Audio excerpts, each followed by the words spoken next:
முதல்ல தேவன் மனுஷனுக்கு ஆயுசு நாட்களை 1000 வருஷமா வச்சிருந்தார்.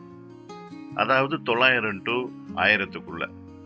அப்புறம் மனுஷன் ஓவரா பாவம் பண்றதுனால 50, 100 அப்படியே கம்மி பண்றாரு. நோவாவுக்கு அப்புறம் 120 வருஷமா அப்படியே குறைக்கிறார். இதுல பலத்தின் மிகுதினால 200 வருஷம் தேராகும், 127 வருஷம் சாராலும், 175 வருஷம் ஆபிரகாம்னு கடைசியில மனுஷனுடைய ஆயுசு நாட்கள் பாத்தீங்கன்னா 70, பலத்தின் மிகுதியினால் 80ன்னு தேவன் இயற்கையாவே குறைச்சிட்டாரு. What's the reason? நாட்கள் நிறைய இருக்குன்னு துணிகரமான பாவம் அதிகமாயிடுச்சு அந்த காலத்துல. கொஞ்ச நாள் வாழ்ந்தாலும் பரிசுத்தமா வாழணும்னு தேவன் நாட்களை குறைச்சிட்டார்.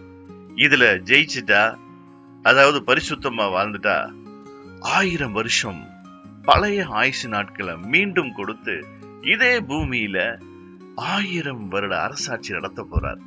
அதனால கொஞ்சத்துல உண்மையா இருப்போம், கொஞ்ச நாட்கள்லயும் உண்மையா இருப்போம். 1000 வருஷம் தேவனோடு வாழணும்ல.